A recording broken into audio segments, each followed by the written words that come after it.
Fantastic to have you on board on the podcast today, Ellie. I'm super excited to hear what you're doing. I've seen a whole heap of stuff coming through our Facebook group and some of our feed from amazing stuff that you've got going on there. And I thought I can't pass up this opportunity to just have a chat with you, to see what it is you're doing, how you got to where you are. And yeah, I know you're super keen to share that with the community as well, which I think is absolutely fantastic. So do you want to share, just to start with, Ellie, share about White Fox Massage and what it looks like right now? Yeah, thanks, James. Thank you for having me. So at the moment, White Fox Massage, we're in our third year at the moment. So I started out just in a room of my house, working in the evenings and on weekends after my full-time job. Then I went to a full-time job working for a day spa. So bit of a change there, doing 8 clients a day, 5 days a week. Really learnt what burnt out meant. And from there, I kind of realized, I learned very quickly what needed to be done to make a successful business. And I had the opportunity to come out on my own. So in March last year, so it hasn't even been 11 months, I rented a room in a local town named Springwood. And ever since then, I started out with 5 or 6 clients a week. Then up until about September last year, I ended up seeing about 30 to 40 clients a week. So went a little bit overboard. Yeah. And so again, I was kind of really battling that, saying yes to myself and saying no to others, which was a big struggle. And now where I'm sitting is about 20 to 25 clients a week.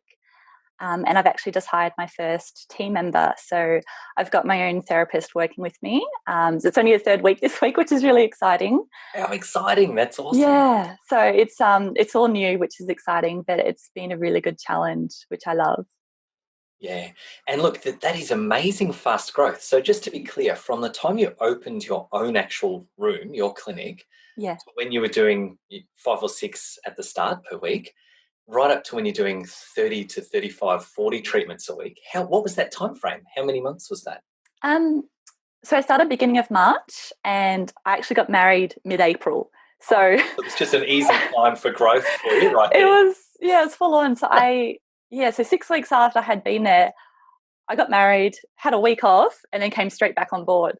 So that was such a big learning curve as well. And then you have all of our clients, being really excited that you've just gotten married. Yeah. It's really lovely news to share with everyone. Yeah. And then from there, it just kind of torpedoed, it just kind of kept continuing over about the next 4 to 5 months. And that's kind of when I started to go, from those 5 to 6 clients a week up to about 20 to 30 within 3-4 months. Yeah, that's absolutely fantastic growth. Well done. Thank you. It's certainly not a story we hear regularly, so it's really great to see you being able to do that. And I also love you sharing, you didn't just start your business straight out of college or straight out of training and then have that rapid growth. You've actually gone and got the experience, hands on backs, and that was obviously quite busy, a day spa where there's already a whole business set up and you're sort of slotting into that. And I'm guessing you're observing how they're doing a lot of the business side of things too. Did you find those experiences fed into your growth, your business? Oh, absolutely. So pretty much from the time I finished my Cert 4, so I was still studying remedial, but I was able to work as a massage therapist. So that really threw me because I was working and studying at the same time, which is really good. But obviously you had to be careful, not to practice things you weren't qualified in. So what I really learned was just to learn from all my mentors. The people I was working with generally had 30 plus years of experience, which was really exciting. So I worked at lots of different little massage parlours and that in the local towns.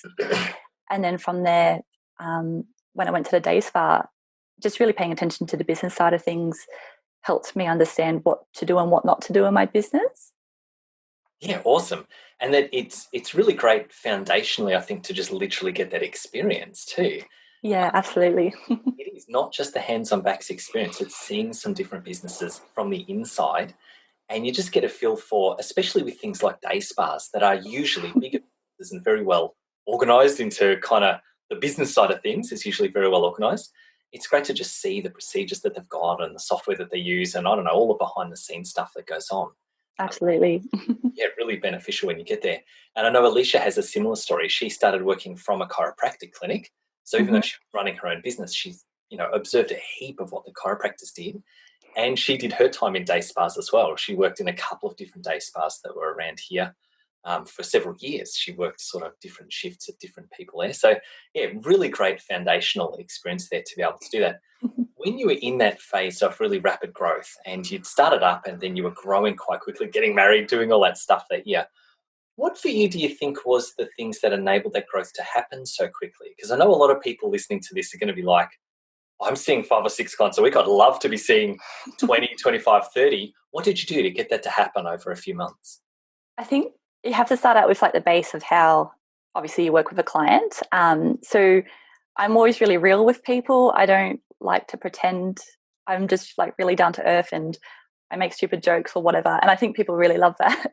So when you start getting a really good following of clients, and even if it is only a few a week, I noticed like when I was sharing my Facebook page onto local community groups. So for example, we have one called Blue Mountains Community and Social Group. And there's got to be like 10 to 15,000 people on there.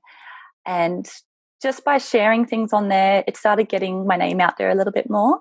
And then when people ask for recommendations, they're like, hey guys, I need a really good recommendation for a remedial therapist. And then I found like even just like 3 or 4 of my clients would put my name on there, which I was really flattered because you might have only seen someone once and it might have been 6 months ago, but that one treatment meant so much to them that they're willing to recommend you to others. And so just kind of getting that name out there and that really good reputation has really helped me to build. Yeah. And like you guys always said, like posting every day on Facebook and being really interactive and not just doing a post and then ghosting, posting ghosts. So I've had to, really challenge myself and make sure I do daily posts, even if it is like 2 or 3 a week. And just getting things out there has really helped me. Yeah, I love that. And I do love what you're saying in that it's not just literally getting in the groups and being seen, like you're putting in the activity to make that happen. But it's also the authenticity of who you are. Like you're being quite open and connected in those groups. And even the way you honor your clients, it's like they're sharing your name in there and you're like, oh, that's so great. I'm so thankful. And that kind of attitude, that kind of energy is visible to the people in the group as well.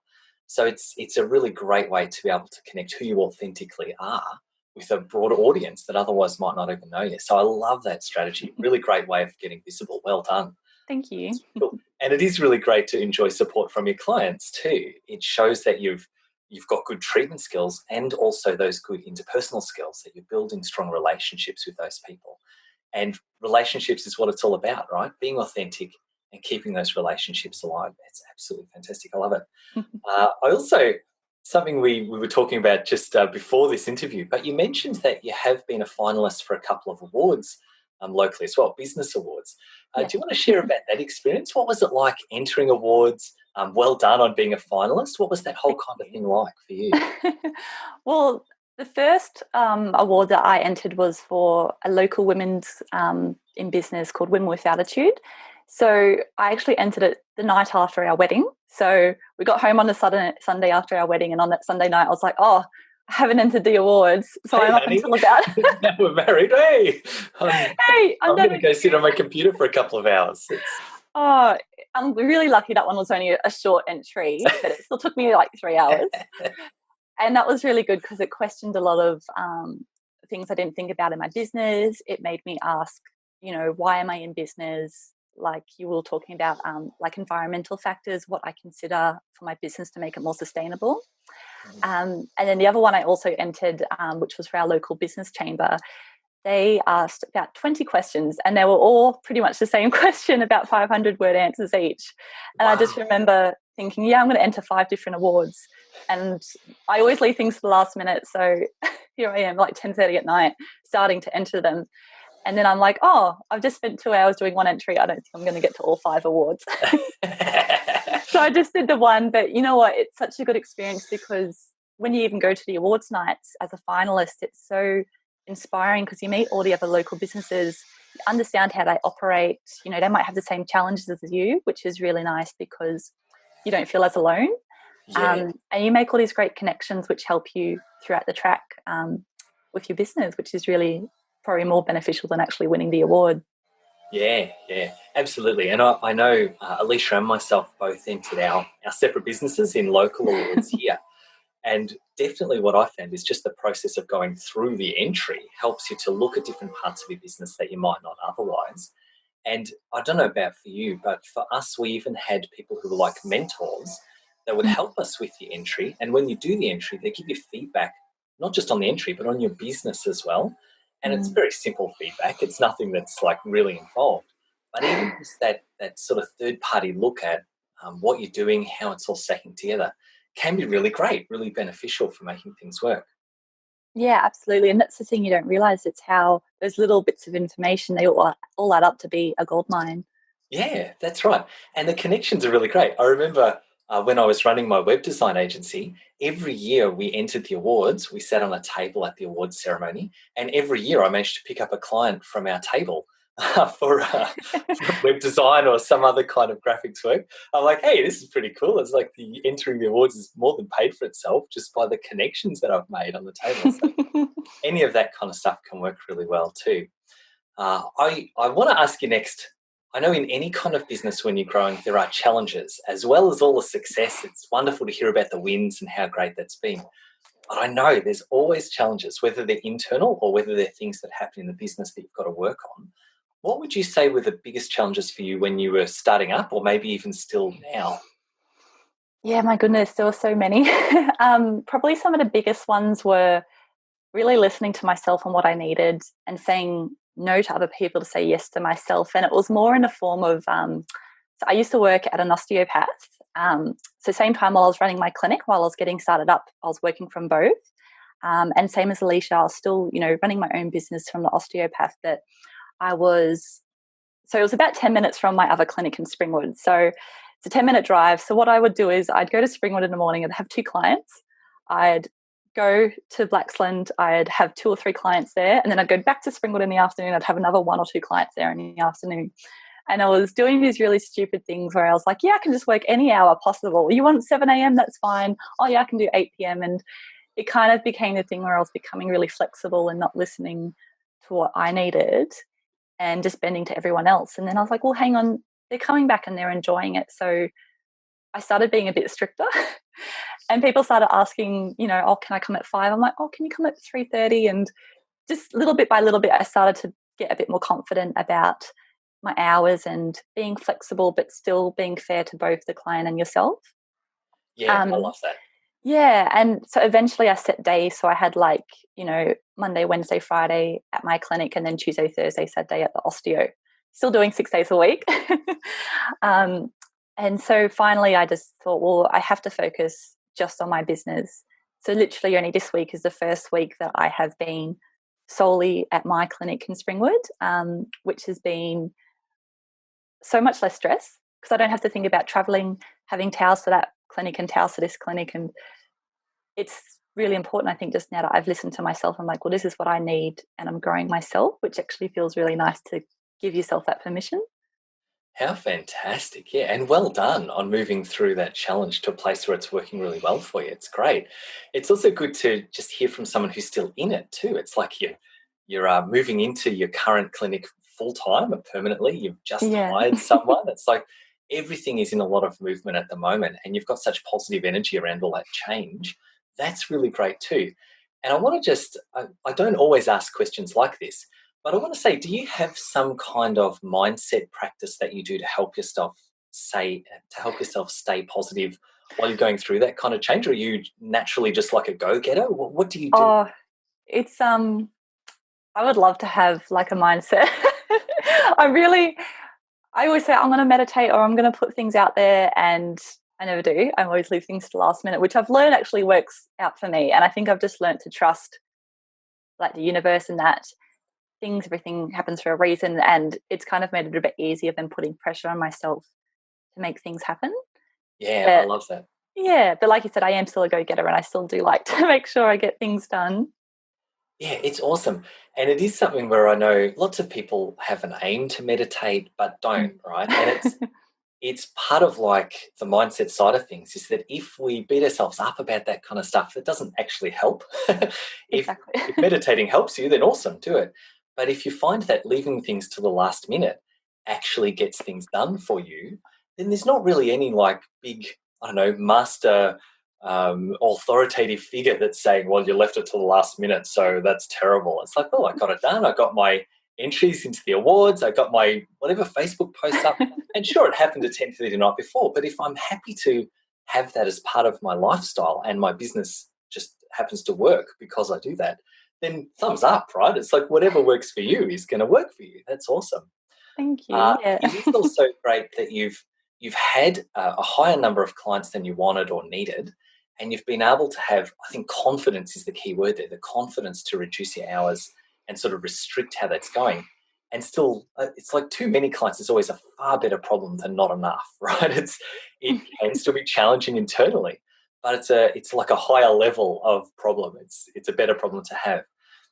I wonder, I know for some of our clients, the people we work with, some massage therapists, even when they don't have enough clients, it's almost like when they start setting boundaries around their time, people fill that time better anyway, because it's like you go to a booking calendar that's just like totally open and there's all these empty gaps, and it can feel a bit like, oh, why has this person got so much availability? Maybe they're no good, or I don't know.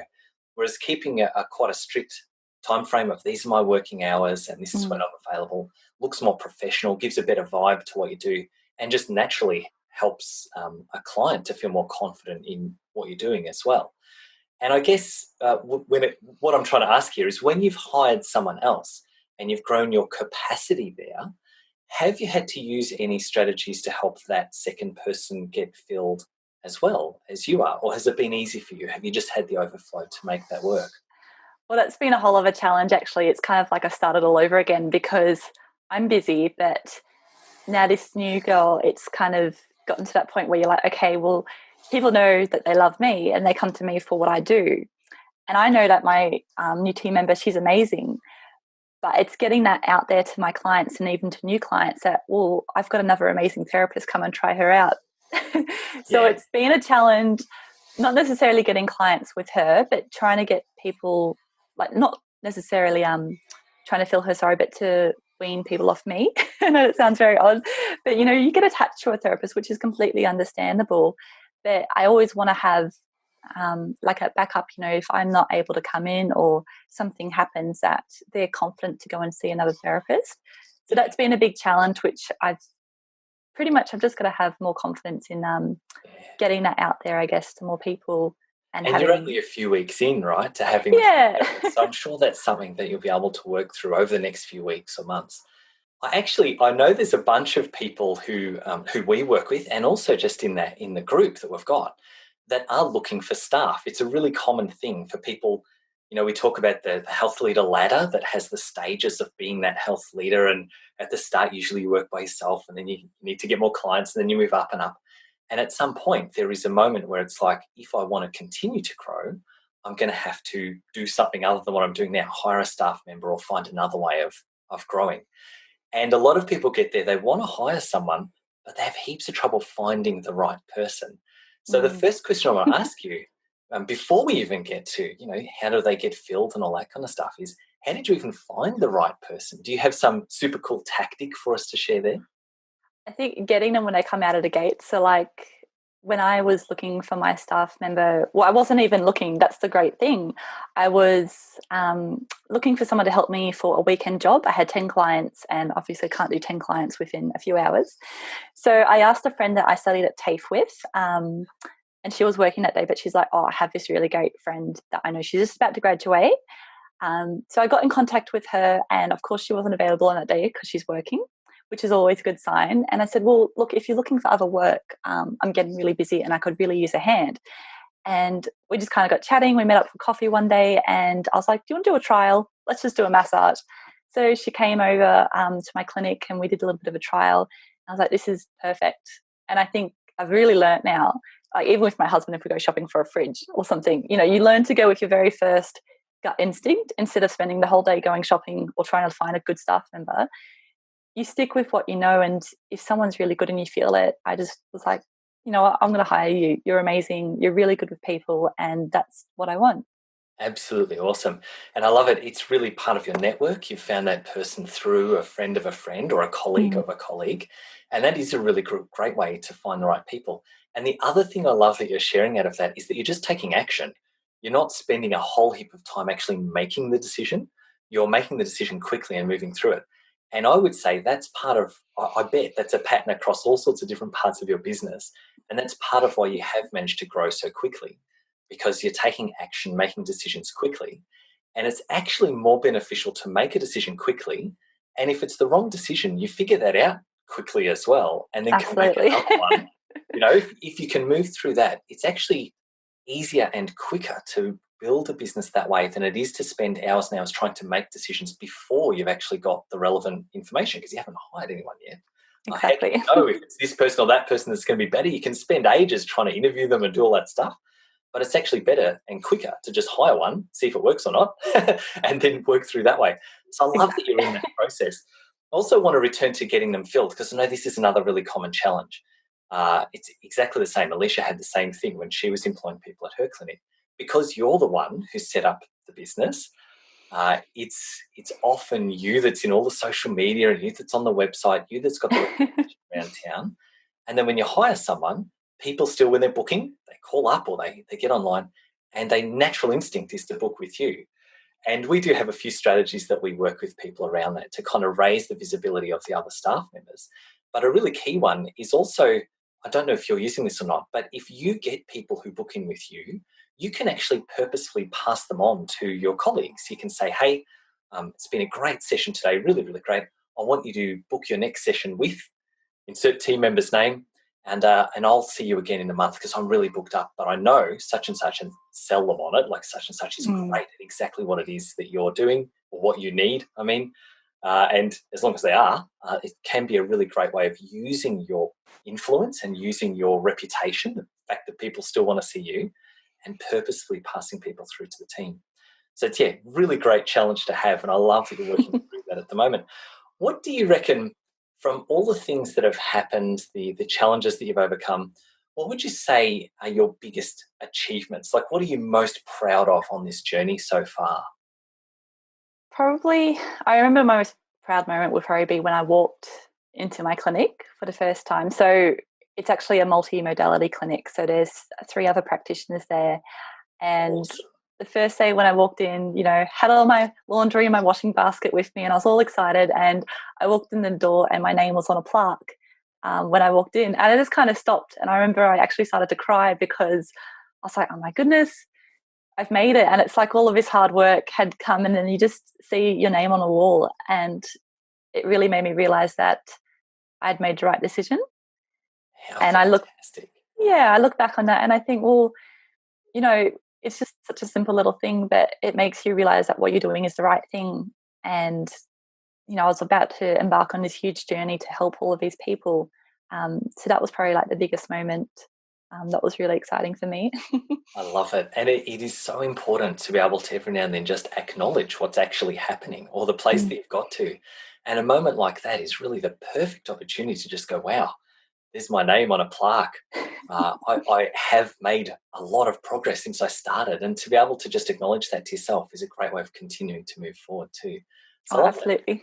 What do you see as the next steps in your journey? Like you sort of said, you're hiring, or you have hired recently, so you're sort of in that process of building up a team there. What's next for you over this year?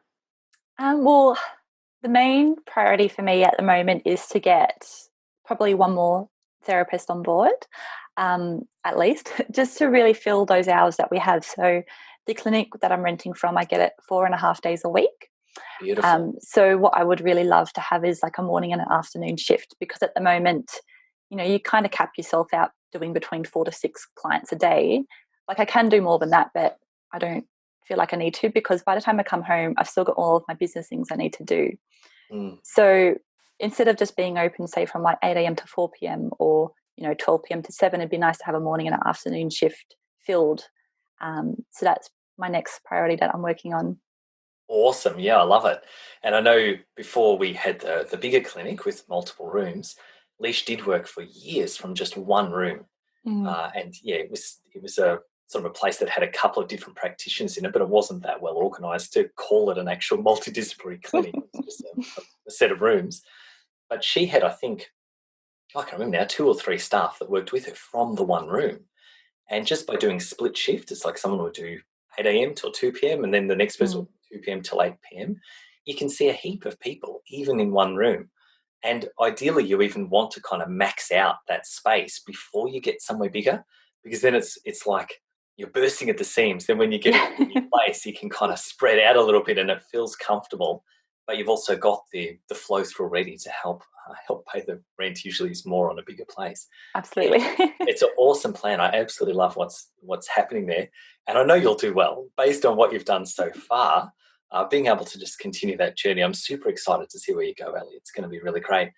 One last question I've got for you. If someone is in the position you were maybe a year ago, where you are, moving into a new place, you're just setting up your own clinic, you've got a handful of clients each week. If someone else is in that position and they want to grow, they want to see the same kind of success that you have, what would you say is the single biggest piece of advice you would give them?